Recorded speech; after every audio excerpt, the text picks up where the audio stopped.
Welcome to my dear friend. आज की इस वीडियो में हम लोग सीखने वाले हैं, पढ़ने वाले हैं बिहार डीएलएड का प्रीवियस ईयर क्वेश्चन जो है वो डायरेक्ट जो पूछा जाता है वही पढ़ने वाले हैं। क्वेश्चन का पैटर्न आपको समझ में आ जाएगा। तो चलिए पहला क्वेश्चन देख लें। Choose the correct phrase from the given option है make a conditional sentence. If I had see Ram Rama I would have told her. देखिए अगर मैं राम को देखता आई इफ़ आई हैड, तो ये कब देखता, पास्ट में देखता है, तो ये पास्ट का टेंस है, तो इसीलिए यहाँ पे हो जाएगा वुड हैव टोल्ड। यहाँ पे हैव हैड टोल्ड नहीं जाएगा क्योंकि ये एक बार आ चुका है तो दोबारा नहीं आएगा। उसके बाद देखिए हैव टोल्ड ये नहीं हो सकता, ठीक है। और विल हैव मतलब फ्यूचर बता रहा है, तो यहाँ पे फ्यूचर का बात ही नहीं है, तो वुड हैव टोल्ड हो जाएगा। Option number A is the right answer हो जाएगा। तो अगला क्वेश्चन देखते हैं हम लोग।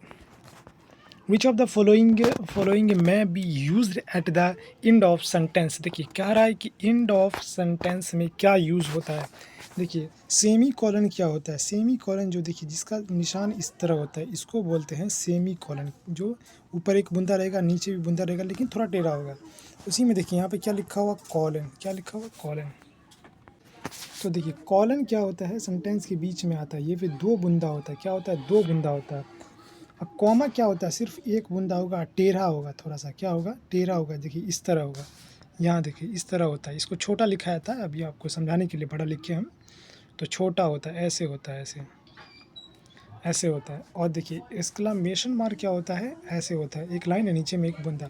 देखिए help help help help HELP help, help के बगल में लगा जाता है हेल्प, तो क्या हो गया, ये किसी हेल्प मांग रहे हैं तो एंड ऑफ सेंटेंस में जो सेमी एक्सक्लेमेशन मार्क होता है वो यूज़ हो जाता है। जैसे हेल्प हो गया, वाव हो गया, वाव क्या बात है, तो यहाँ पे क्या हो जाएगा, सेमी ये एक्सक्लेमेशन हो जाएगा। तो ऑप्शन नंबर ये इज़ द राइट आंसर हो गया। अगला क्वेश्चन देख लेते हैं। Fill in the blanks with the correct option. देखिए अलाश अलाश होता है ना, तो यहाँ पे जो है ना ये साइन ऑफ एक्सक्लेमेशन ही लगता है, तो option number is the right answer हो जाएगा। अगला क्वेश्चन है select the alternative which best express the meaning of the idiom phrase. Cope with, इसका मतलब होता है टू हैंडल समथिंग डिफ़िकल्ट, किसी डिफ़िकल्ट चीज़ को संभालना, ठीक है। तो टू हैंडल सम डिफ़िकल्ट चीज़, तो option number B is the right answer हो जाएगा। तो अगला क्वेश्चन है fill in the blanks with the correct option. Raman has no acquaintance Menka. देखिए यहाँ पे क्या है, दो पीपल का नाम है, जब जहाँ पे दो पीपल का नाम हो वहाँ पे विथ यूज़ होता है, क्या यूज़ होगा, वहाँ पे विथ का यूज़ करेंगे हम लोग। अगला क्वेश्चन देखते हैं। Select the alternative which best express the meaning of the idiom phrase. Build castles in the air, मतलब एक ऐसी दुनिया में आप खो जाइए जहाँ पे मैं आगे चल के ऐसा करूँगा, ऐसा करूँगा, ऐसा करूँगा, जो आप काम वैसा कर नहीं पा रहे, तो इसको बोलते हवाई दुनिया में आसमान पे कुछ बनाना। तो ये होगा day dream over creating unrealistic plan, मतलब जो वास्तव में संभव नहीं है तो वैसा बनाना। Day dreams over creating unrealistic plan हो जाएगा। अगला क्वेश्चन है fill in the blanks with the correct option. All the furniture. देखिए ऑल द फर्नीचर मतलब किसी थर्ड पर्सन के बारे में बात जब होता है ना, तो वहाँ पे वर्ब 5 का यूज होता है, तो यहाँ पे हो जाएगा लुक्स हो जाएगा।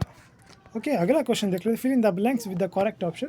Neither you nor he. देखिए जहाँ पे नाइदर का यूज़ होता है तो वहाँ पे इज़ का यूज़ होगा, क्या हो जाएगा, neither you nor he is to blame, तो option number D is the right answer हो जाएगा।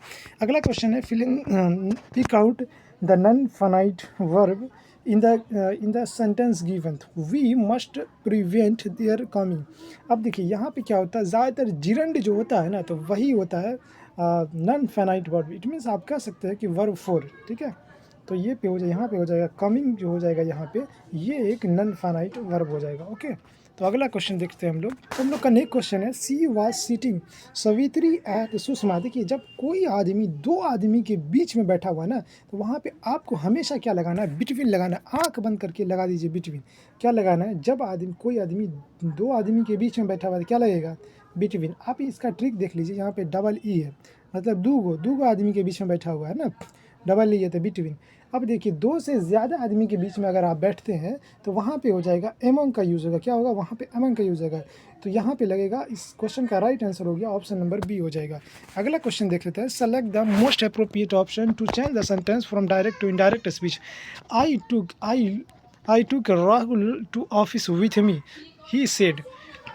ही said that he had ये पास्ट में चले जाएगा, डेट ही हैड टेकन। यहाँ पे आई है तो आई का हिम हो जाएगा, तो विथ हिम हो जाएगा, तो इसका right answer option number B हो जाएगा। अगला क्वेश्चन देख लेते हैं। Complete the sentence using the appropriate option.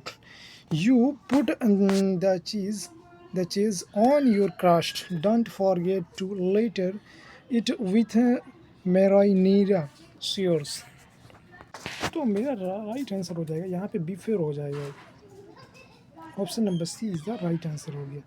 अगला क्वेश्चन देख लेते हैं। Complete the sentence using the appropriate option.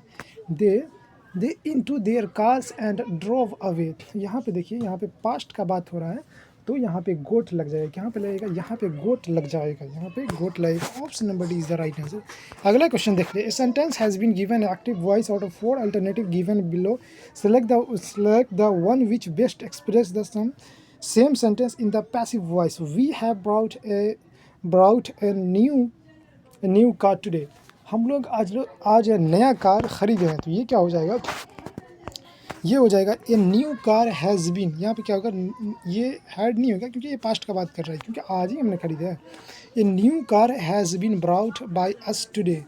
समझ गए, तो इसका हो जाएगा option number D is the right answer. अगला क्वेश्चन देख लेते हैं। Complete the sentence using appropriate option. I working all afternoon and have just finish the assignment. तो यहाँ पे क्या हो जाएगा देखिए, तो यहाँ पे देखिए काम जो है वो आफ्टरनून में हमेशा जारी रह रहा है, लगातार जारी है, तो यहाँ पे लग जाएगा हैव बीन हो जाएगा। ये प्रेजेंट परफेक्ट कॉन्टिन्यूअस टेंस है, ठीक है। तो आई हैव बीन क्या हो जाएगा, I have been working all afternoon and have just finish the assignment. तो option number D is the right हो जाएगा। अगला क्वेश्चन है हम लोग का। Pick out the non-finite verb in the given sentence. Hearing the noise, he ran to the window. मतलब वो आवाज़ सुन के विंडो की तरफ भागा। तो इसका क्या हो जाएगा, ऑप्शन नंबर ये हो जाएगा। हियरिंग यहाँ पे क्या हो जाएगा, नॉन फाइनाइट वर्ब हो जाएगा। अगला क्वेश्चन देखते हैं। अगला क्वेश्चन है select the alternative which best express the meaning of the idiom phrase. Bed of रोज, तो क्या हो जाएगा, बेड ऑफ आप जानते हैं ये एक आरामदायक, एनर्जी विक्ट्री नहीं, ये नहीं होगा। A sweet smell, a plain over situation, a place over situation of comfort situation को कहते हैं भाई साहब। अगला क्वेश्चन देख लेते हैं। Combine the sentence with the suitable option. Many student complaint that the test was difficult. मतलब बहुत सारे स्टूडेंट ने कंप्लेन किया कि टेस्ट भैया बहुत ज़्यादा डिफ़िकल्ट ले लिया आप। Many student manage to score full mark. बोला भाई स्कोर दीजिए अच्छा से, तो यट क्या हो जाएगा, तब। यट यहाँ पे यूज़ होगा, सो नहीं होगा, बिकॉज भी गलत हो जाएगा, बट हो जाएगा। बट यहाँ पे क्या है, सो इसीलिए नहीं, तो यहाँ पे यट होगा। यट मतलब तब, ओके। सो मतलब इसीलिए, तो यहाँ पे यट यूज़ होगा। अगला क्वेश्चन है select the most appropriate option to change the sentence from direct to indirect speech. We are going for a holiday next week. मतलब हम लोग नेक्स्ट वीक कहाँ जाएंगे, हॉलीडे पे जाएंगे। We declare that, we said that. देखिए अब next week है तो इसका हो जाएगा फ्लोइंग वीक। क्या हो जाएगा, फ्लोइंग वीक हो जाएगा। तो यहाँ पे आप देख लीजिए, we are going, we declare, we said that we were going for a holiday following week. Okay, right answer option number D. अगला क्वेश्चन है हम लोग का। Choose the correct phrase from the given option है make a conditional sentence. You would not be able to use grammar correctly unless you. मतलब आप अच्छे से ग्रामर में ना यूज कर सकते हैं जब तक आप नहीं सीख जाइएगा, ठीक है। तो यहाँ पे जब तक ग्रामर को नहीं समझ सकते अंडरस्टैंड हो जाएगा, ठीक है, वर्बल। तो ये मेरा इंग्लिश था। अब मैं आप लोग को मैथ लूँगा। Thank you for watching this video.